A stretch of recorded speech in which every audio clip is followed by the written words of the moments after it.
നമസ്കാരം. മീഡിയ കമ്പാനിയൻ്റെ വളരെ പ്രാധാന്യമറിയിക്കുന്ന ഡെയിലി അപ്ഡേറ്റിലേക്ക് സ്വാഗതം. എല്ലാവരും ശ്രദ്ധിച്ചിരിക്കേണ്ട പ്രധാനപ്പെട്ട കുറച്ച് അറിയിപ്പുകൾ വീഡിയോ വഴി ഷെയർ ചെയ്യുന്നു.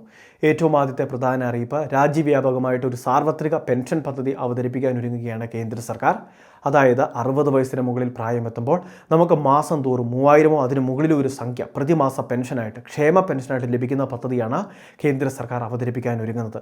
ഇതിൽ നമ്മളൊരു അംശാദായം ഒരുപക്ഷെ അടയ്ക്കേണ്ടി വരും. അത് എത്ര വയസ്സ് വരെ ഉള്ളവർക്കാണ് അടയ്ക്കാൻ സാധിക്കുക, അതോടൊപ്പം തന്നെ ഏത് പ്രായത്തിൽ നമുക്ക് ചേരാൻ സാധിക്കും, എത്രത്തോളം തുക നൽകേണ്ടതുണ്ട്, അതിൻ്റെ ബോണസ് എത്രത്തോളം കേന്ദ്ര സർക്കാർ തിരികെ നൽകും, ഇങ്ങനെയുള്ള വിവിധ കാര്യങ്ങളാണ് ഇപ്പോൾ പ്രാരംഭ ചർച്ചയിലുള്ളത്. വളരെ വൈകാതെ പ്രോജക്റ്റ് ഒരുപക്ഷെ നമ്മളുടെ സംസ്ഥാനത്ത് രാജ്യമെമ്പാടുമായിട്ട് അവതരിപ്പിക്കപ്പെടും. സാധാരണക്കാർക്കെല്ലാം, അതായത് നിലവിൽ സർക്കാരിൻ്റെ ആനുകൂല്യങ്ങളൊന്നും ലഭിക്കാത്ത എല്ലാ സാധാരണക്കാർക്കും വേണ്ടിയാണ് ഇങ്ങനെയൊരു പദ്ധതി കേന്ദ്ര സർക്കാർ അവതരിപ്പിക്കാൻ ഒരുങ്ങുന്നത്.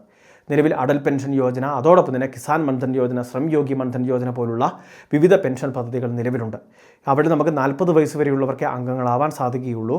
അതായത് ഓരോ പ്രായത്തിലും 55 രൂപയിൽ നിക്ഷേപം ആരംഭിക്കും. ഓരോ പ്രായം കൂടുന്നതനുസരിച്ച് നമ്മൾ അടയ്ക്കേണ്ട അംശാദായത്തിൽ വർധനമുണ്ട്.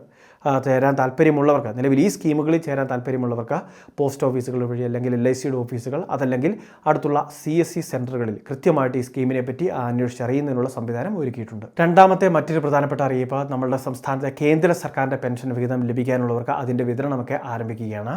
200 രൂപ, 300, 500 എന്നിങ്ങനെ അക്കൗണ്ടിലേക്ക് ക്രെഡിറ്റ് ആയി തുടങ്ങുന്നുണ്ട്. അതുമാത്രമല്ല, ഈ ആനുകൂല്യം തുടർച്ചയായിട്ട് ലഭിക്കാത്തവരാണ് ഇതിൻ്റെ കൃത്യമായിട്ടുള്ള കാര്യങ്ങളൊന്ന് ചെക്ക് ചെയ്യേണ്ടത്. Aadhaar bank account seeding status ഒക്കെ ഒന്ന് ചെക്ക് ചെയ്യുക.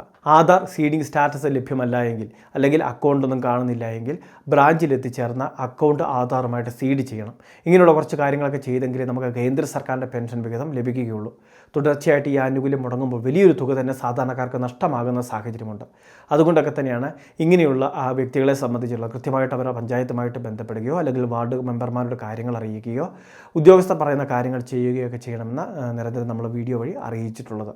പ്രത്യേകിച്ച് കേന്ദ്ര സർക്കാരിൻ്റെ പെൻഷൻ വിഹിതം തുടർച്ചയായിട്ട് പരാജയപ്പെടുന്നവരാണ്, ലഭിക്കാതെ വരുന്നവരാണ് ഈ കാര്യങ്ങൾ ശ്രദ്ധിക്കേണ്ടത്. ഇനി ചില മേഖലകളിൽ ആധാറുമായി ബന്ധപ്പെട്ട്, അതായത് ആധാർ പുതുക്കലിൻ്റെയൊക്കെ കുറച്ച് കാര്യങ്ങൾ, നിർദ്ദേശങ്ങൾ നൽകാറുണ്ട്. ആധാറിൻ്റെ പുതിയ പകർപ്പ് ഏൽപ്പിക്കുന്നതിന് വേണ്ടി പഞ്ചായത്തുകൾ ആവശ്യപ്പെടാറുണ്ട്. അങ്ങനെ ആവശ്യപ്പെടുന്നവർ കൃത്യമായിട്ട് രേഖകൾ സമർപ്പിക്കുന്നതിന് വേണ്ടിയും ശ്രദ്ധിക്കേണ്ടതാണ്. മൂന്നാമത്തെ മറ്റൊരു പ്രധാനപ്പെട്ട അറിയിപ്പ്, സംസ്ഥാനത്തെ ന്യൂനപക്ഷ മതവിഭാഗങ്ങളിലെ വിദ്യാർത്ഥികൾക്ക് 1-ാം ക്ലാസ് മുതൽ 8-ാം ക്ലാസ് വരെ സർക്കാർ സ്കൂളിലും സർക്കാർ എയ്ഡഡ് വിദ്യാഭ്യാസ സ്ഥാപനങ്ങളിലും പഠിക്കുന്നവർക്കാണ് ഇപ്പോൾ സ്കോളർഷിപ്പ് മാർഗ്ഗദീപം എന്ന പേരിൽ പ്രഖ്യാപിച്ചിട്ടുള്ളത്. അവസരം പാഴാക്കാതിരിക്കുക, എത്രയും വേഗം അപേക്ഷകൾ സമർപ്പിക്കുക. അപേക്ഷാ ഫോം ഉൾപ്പെടെ സ്കൂളിൽ നിന്നോ അല്ലെങ്കിൽ ഓൺലൈൻ സർവീസ് സെൻ്ററുകളിൽ നിന്നോ ഡൗൺലോഡ് ചെയ്തെടുക്കാം.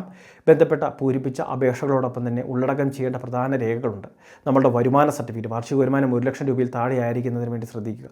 അതോടൊപ്പം തന്നെ മക്കളുടെ വിദ്യാഭ്യാസവുമായി ബന്ധപ്പെട്ട്, അല്ലെങ്കിൽ മറ്റ് ആർട്സ് അല്ലെങ്കിൽ സ്പോർട്സ് മേഖലയിലെ മികവ് തെളിയിക്കുന്ന സർട്ടിഫിക്കറ്റുകളൊക്കെ ഉണ്ടെങ്കിൽ അത് കൃത്യമായിട്ടൊക്കെ കൊടുക്കുന്നതിന് വേണ്ടി ശ്രദ്ധിക്കണം.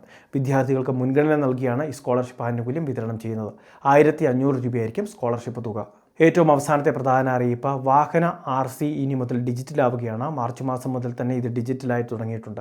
ഇനി മുതൽ തപാലിൽ ഇത്തരം സേവനങ്ങൾ ലഭിക്കുന്നതല്ല. അതുകൊണ്ട് തന്നെ ഡിജിറ്റൽ RC നമുക്ക് ഡൗൺലോഡ് ചെയ്തെടുക്കുന്നതിന് വേണ്ടി അടുത്തുള്ള ഓൺലൈൻ സർവീസ് സെൻ്ററിനെ ആശ്രയിക്കാൻ സാധിക്കും. അതല്ല എങ്കിൽ നമുക്ക് സ്മാർട്ട് ഫോൺ വഴിയും ഇത് ചെയ്യുന്നതിന് വേണ്ടിയുള്ള സംവിധാനങ്ങൾ ഒരുക്കിയിട്ടുണ്ട്. എല്ലാവരും ഈ അറിയിപ്പുകൾ തീർച്ചയായിട്ടും ശ്രദ്ധിക്കുക. സുഹൃത്തുക്കളിലേക്ക്, ഗ്രൂപ്പുകളിലേക്ക് ഈ അറിയിപ്പുകൾ ഷെയർ ചെയ്തെത്തിക്കുക. ഇതുപോലെ വിവിധ ഇൻഫർമേഷൻ തുടർന്ന് ലഭിക്കാൻ ചാനൽ സബ്സ്ക്രൈബ് ചെയ്യുക, ഫോളോ ചെയ്യുക.